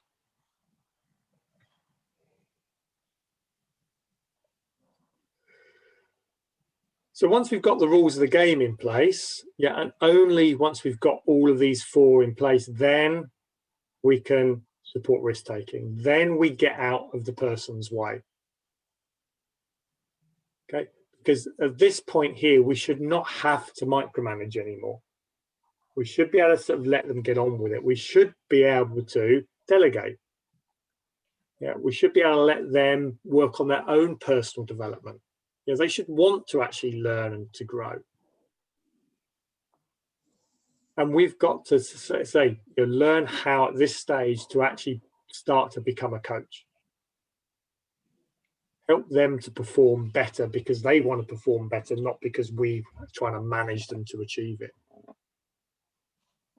Yeah, and there's that old adage of, you know, train people so that they can leave, treat them so they want to stay. If you've created a great environment where they can continue to grow, continue to fulfill themselves, continue to be motivated, then why would they leave? And if they're performing, yeah, then the company's performing, and you should have enough money to pay them, yeah, over, you know, above, slightly above the going rate. If you're not, then you've got some more intrinsic things to do within the organization.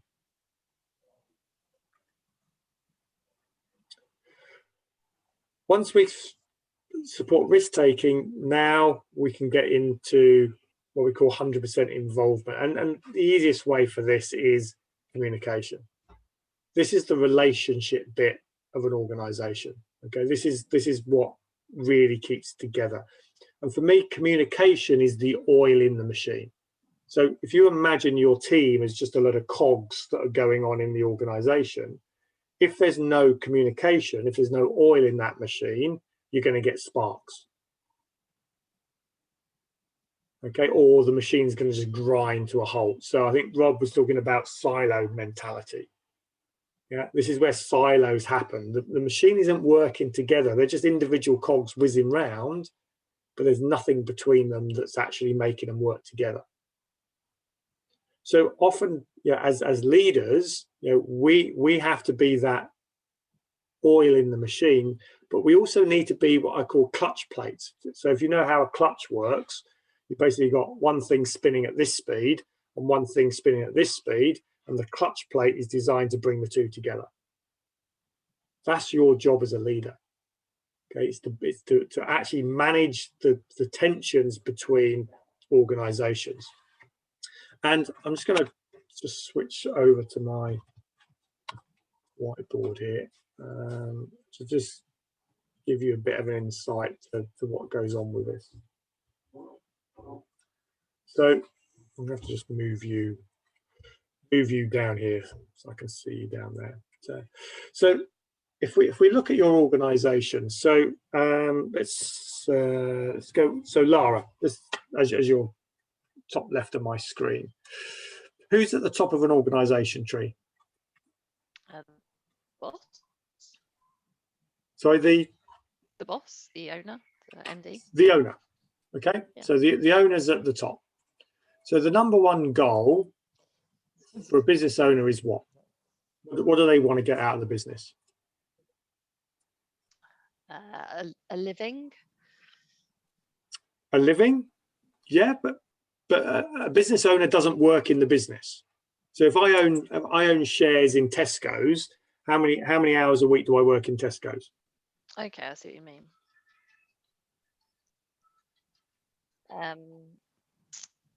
I don't know the answer. So okay. They want to get money? They want to get money, yeah. So they want a return on investment. I've invested in this business and I want a return on that. Yeah. They might also want to support a particular set of values. So they might set up the business because they had a particular interest in something. So it could be interest. And if I'm thinking as an owner, so an owner is thinking about, you know, I invest in this business and I need a return. On top of that, there might be the purpose and the sort of altruistic side of things. But if that business does not give them a return, there is no business really. You know, it's a charity. Yeah. Okay, but charities are just businesses with hearts. You know, they still need to make money because they need to do good things with the money. So it really comes back. You know, it's not sort of, you know, rude to say, but money makes the world go round. So we need to get this return on investment. So in order to get that return on investment, I need to make a profit. yeah, in which case I pay a dividend, yeah, and I get shareholder value. So my shares and the value of that business grows. In order to do that, I need to employ somebody to run my business. And that's generally called the managing director. Managing director. So the managing director's goal is to make profit, because if the director makes profit, it can pay a dividend and the value of the business goes up, because generally shareholder, business valuations are based on profit times the value times a multiple. So is there going to be a bit of tension between the business owner and the managing director? Potentially. Potentially, yeah. Because the business owner wants to maximize their return on investment. The MD's got to run the business. And so, yeah, there will be a bit of tension. The owner job is to keep the MD accountable to actually achieving the goal.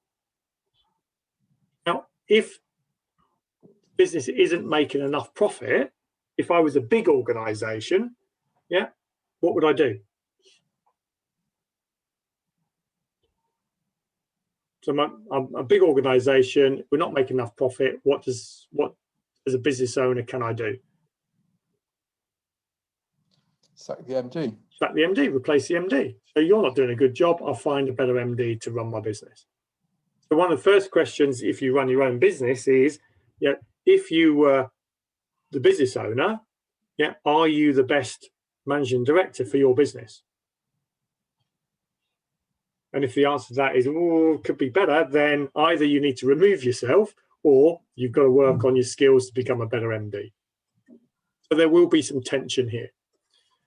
Then, if we look at our organization, there are generally 5 roles in any business that make that business work.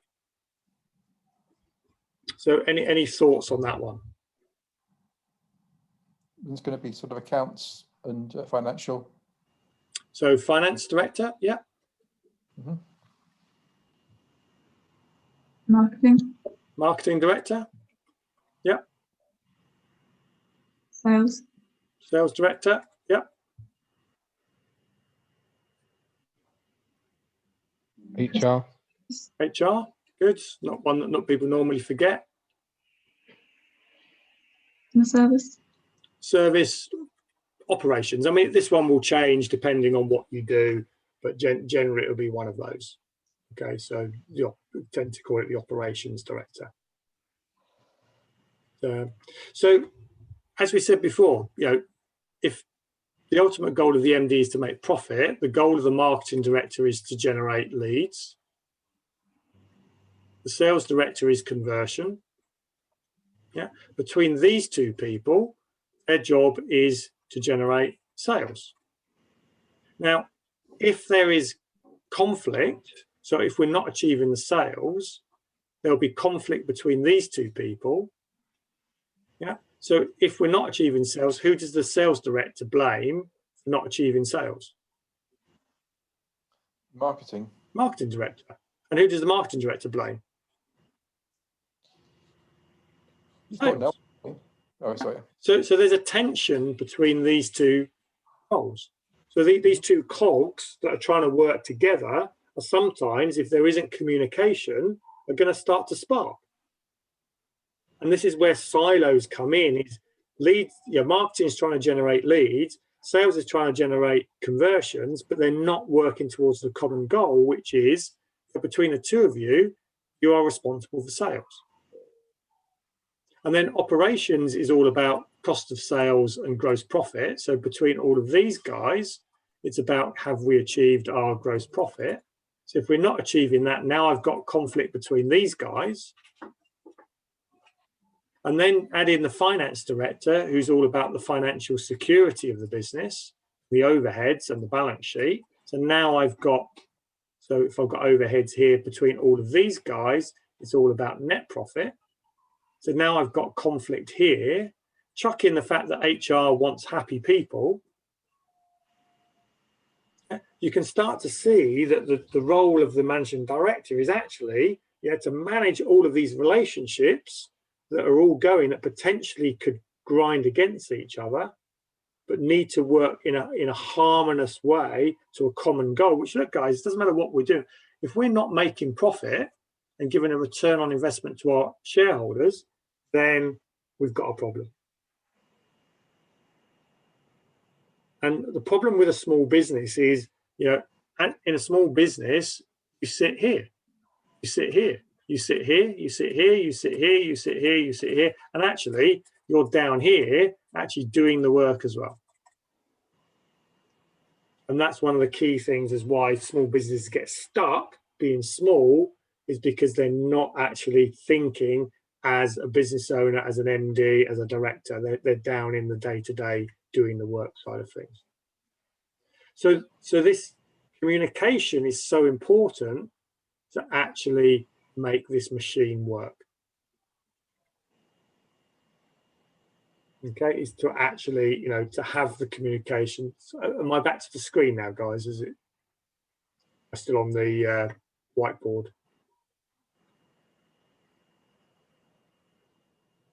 Can you still? We're on the inclusion page. Okay, cool, good. So communication, sometimes you can, if you're a big enough organization, you might have newsletters, team meetings. Such a vital, team meetings like the heartbeat. If communication is the blood, the meetings are the heartbeat. If the heartbeat is erratic, if it doesn't happen, you're not fit. If you've got those meetings that are really powerful, really working, then you've got a great organization. Add in the social events to build the relationships, reward systems to give feedback. And WIFL is something that Mary will remember. A WIFL stands for what I feel like expressing. It's a little way to put something at the beginning of a meeting where people can express how they actually feel. Because many times you come to a meeting and the thing that's on the top of your mind is actually, I don't want to be here. I'm too busy. And if you don't know that, you don't know what the baggage is, the elephant in the room is in that actual meeting. So actually bringing this into team meetings, what I feel like expressing can actually relieve that pressure and allow people to actually express how they actually feel. So those are really the 6 keys. And I've been coaching for 15 years now. Every time any organization I've been into that goes wrong, I generally come back to one of those key things. Where's it going wrong? What are we not doing right in this team? And you'll generally identify it. There is another thing that actually is fundamental to all of this, that if we don't have this, then we really are heading towards disaster.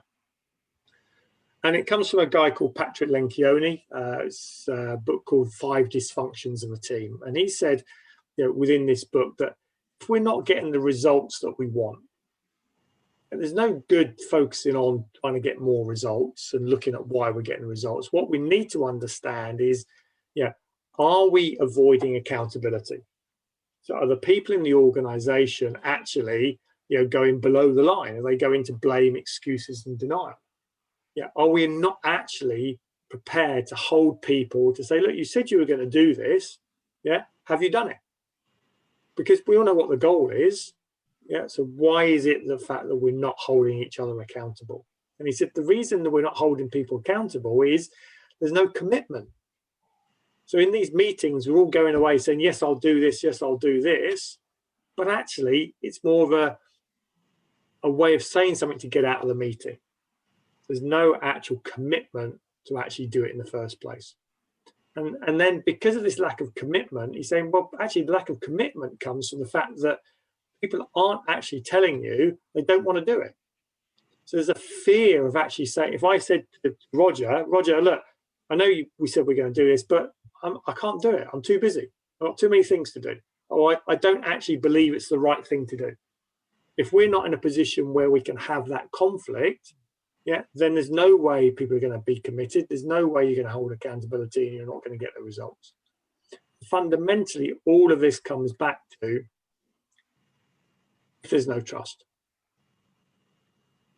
Yeah, teams don't work when there is no trust. If people don't trust you as a leader, if you don't trust them as your team, if you think of them as just cogs in the wheel, or actually, you're never as good as me, then you're never going to build a great team. Trust has to be implicit within an organization. Lose the trust, lose the team, lose the game.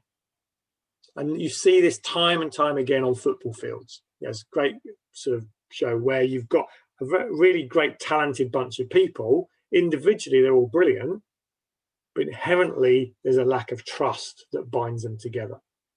And when we do produce great teams like, the 1966 World Cup team, the 2003 England rugby team, the cricket teams, where we do get it together, you can see that team, is just so intertwined. They trust each other implicitly, and therefore they work together at a team. And that is what we have to build within our organizations, and we have to build organizations that actually bring that level of trust, because without it, those 6 keys to the winning team are actually pointless.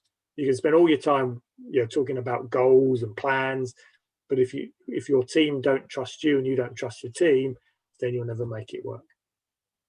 So part of recruitment is you've got to build people that fit into your organization, that fit to your values, that are above the line people, that you understand their motivational profile, you understand their behavioral profile, and therefore you're willing to put the effort into them to make them the best people that they can be, so that they can actually give you back and make your team and your business the best that it can be for you.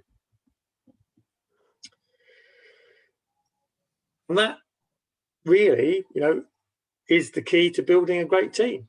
You've got to identify your limiting beliefs. You've got to understand where you are as being a great leader, and be open with yourself of the skills you've got and the weaknesses you've got. I think you've got to understand your team better. Now, DISC is a great way to start with that, but actually just talking to them, really works as well. And then you start looking at those 6 keys and say, right, where am I strong and where am I weak? Is it clarity of the goal? Is it lack of a plan? Is it the rules of the game? Is it the communication? Or do I just need to trust in my team and get out of their way? Okay, and if your team isn't working, then you've got to look at those. And Rob, say for you, it's no different with those teams that come together quickly. You've just got to create a way to achieve that quickly. They come together and then they disband. They come together, they disband. So you've got some easier bits on that because they don't have to be around each other altogether. And generally, the goal and the plan is probably clearer. Whereas a bigger business, sometimes that goal and plan can disappear. And Brian and Gary, where you're building teams, put these bedrocks in place. Get your values right, get your rules of the game right, get your systems right. And really then understand the type of person you want to bring into that organization, and be prepared to, you're gonna fail. There's no team that's been built perfectly from day one. But as we like to say, hire slowly. So take your time to hire the right people. And if they're not working, fire fast. Okay, give them the benefit of the doubt, help them to do it. But if it really isn't working, then move on, because it's not fair to keep somebody that isn't happy in their job, for them or for you. Okay, so you've got to be able to do that. And form, norm, and storm.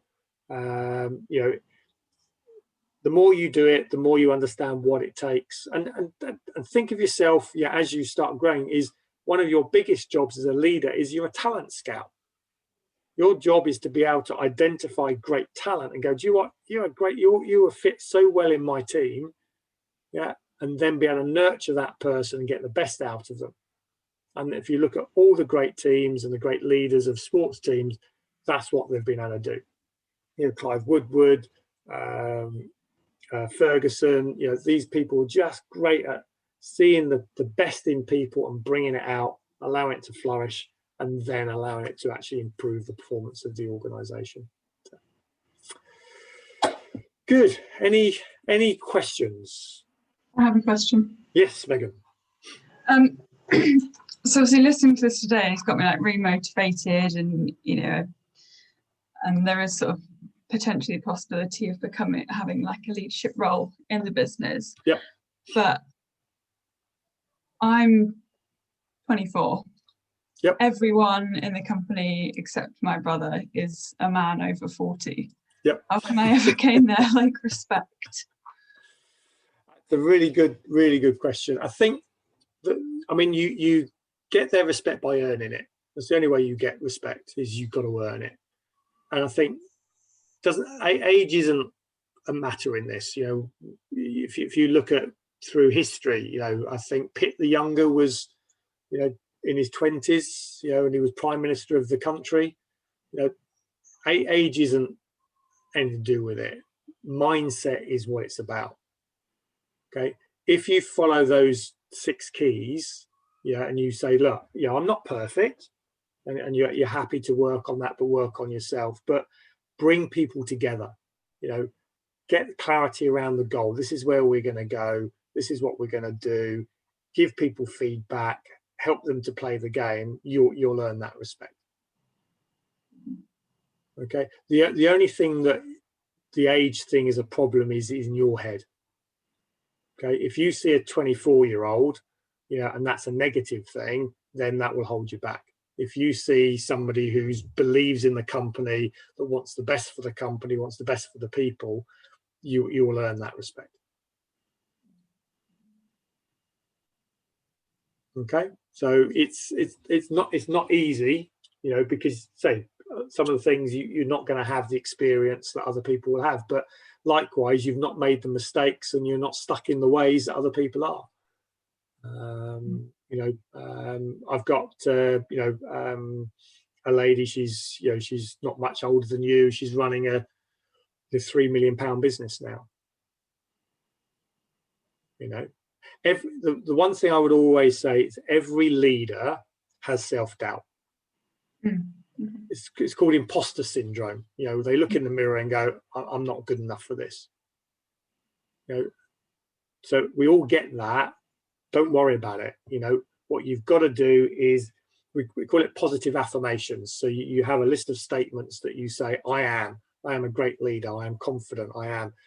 The more you say the positives, the more your subconscious will believe it, and therefore you'll do those actions. If you start saying, oh, I'm a bit weak, you'll start believing that as well, and that won't take you on the right path. One other thing to bear in mind, I would just say, is that as a man who's just turned 40, the one thing that age does give you is knowledge, but it's not your job as leader to have knowledge. It's your job to be able to get the most out of the people who have the knowledge. Yeah. Okay. Yeah. One of your most powerful, and this is why I go back to, think of yourself as a coach, not a manager. The most important tool for a coach is to ask a question. Guys, how are we going to deal with this? How are we going to get through this?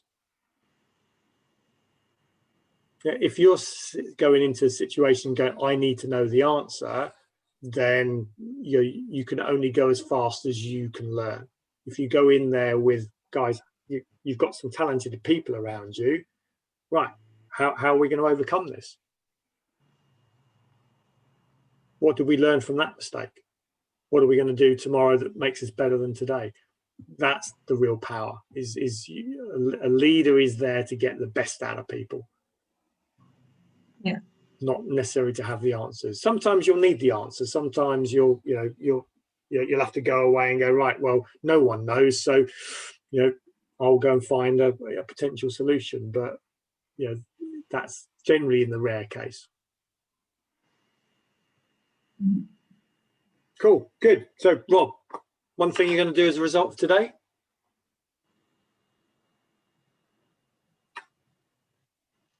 Change my appraisals so they're not annual. Good man. Good, Roger.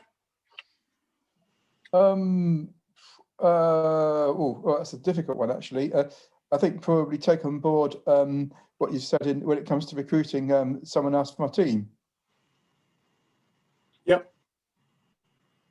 Yeah, and also, just because you've made mistakes in the past, sometimes it gets in your head that everyone's like that mistake. My experience has said you never recruit somebody worse than the one you had before. Yeah. Because you learn what you don't want. You might not get it right, but you'll always learn from that. So cool, good. So Mary's put working on that welcome book a team meeting to share with the team. Great. Yeah, communication is key on that. So Rob, I don't know if you want to you can come off mute or. Yeah, I was going to say my challenge is probably more about sharing, because it's all project based. So my business is about delivering large scale buildings, typical construction value anywhere between 5 and 10 million. So you're building a team that's going to be together for 30 to 40 weeks, and then we disperse and we go and build the next one. So it's understanding, sharing. The common goal is handing over on time, on budget, but it's making sure that everyone is fully bought into that budget all the way through. Because the risk of failure, and failure can be anything from weather, meaning we've got a day or 3 days abandoned cranes. And £1,800 a day for a crane is a lot of money to be kicking around. And it's therefore, how do you get the team to switch off from, oh, well, it's not my money, it's not my problem, to actually, we've lost 3 days of craning. How do we make that back elsewhere in the project? I mean, the key to that is visibility. Yeah. Part of the job as the leader is, even if it's crap, is to show the crapness of things. Yes. When things are good, show it's good and celebrate the success. So, that, I think with those projects is, you've got to have go back to your KPIs and your measurement is, as a project, we need to know, are we ahead or are we behind? Yeah. And everyone's, no, we're very good at tracking and tracing. Yeah. So that visibility. So, and again, going back to your basic. Yeah, go on. Yeah, your personality profiles, again, you'll find that you'll get somebody who is very good on the compliance side, for instance, who naturally gravitates and fits into the whole health and safety element and managing machinery on site, and making sure people's tickets are up to date and checked and validated and so on and so forth, as against the person who's out there, not quite with the cream cakes, putting an arm around the steel erector, but making sure that that side of it works as well, the HR side. Yeah. And again, to me, it's like, when teams start, it's like you remember football as a kid, you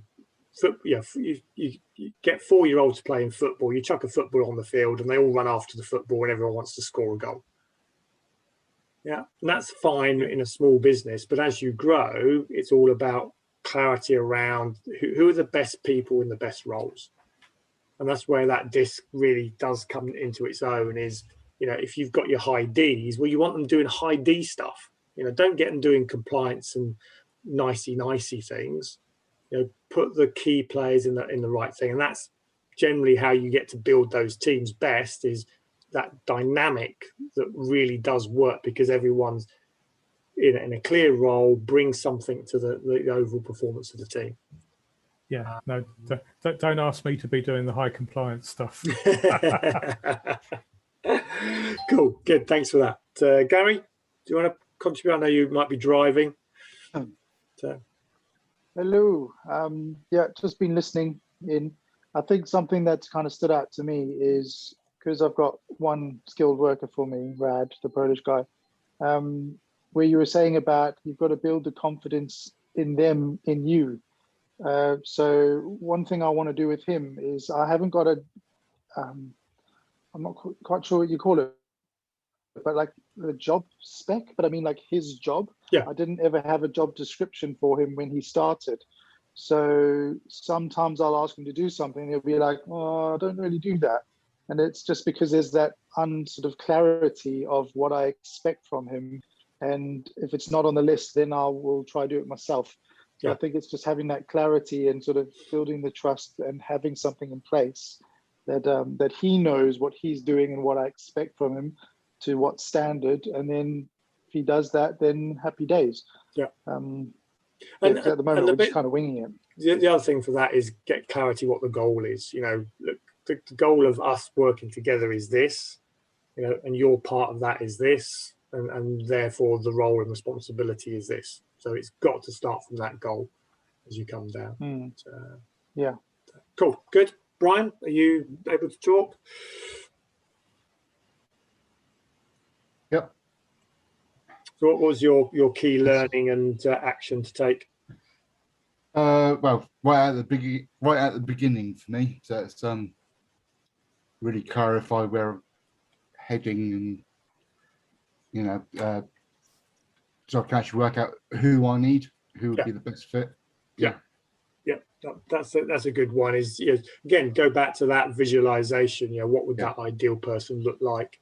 And then you've got a chance of materializing it and finding the right person. If you don't, if you're just trying to put a bomb on a seat, as Gary found out, you know, that's an expensive and painful way of actually taking somebody on. So the more time you can have, the better. So always be thinking about the person you need in 6 months' time, not now. It's always as far forward as you can, because that gives you time to find them, but also get your mind straight of what you're looking for.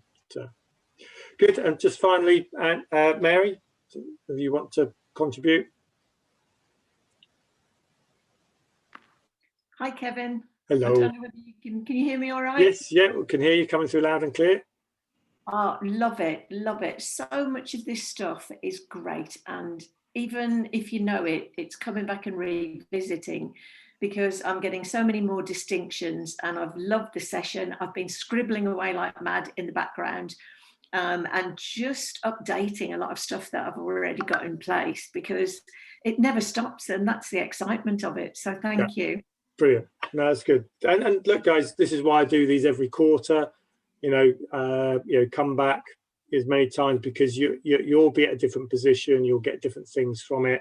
And say the audience is different as well. And I tend to focus on, you know, things that I think are relevant to the people that I've got in the room. So thank you all for coming. Yeah, as I say, after all that's said and done, more often said than ever done. So the key now is to take at least one thing from what we've covered today and work on it.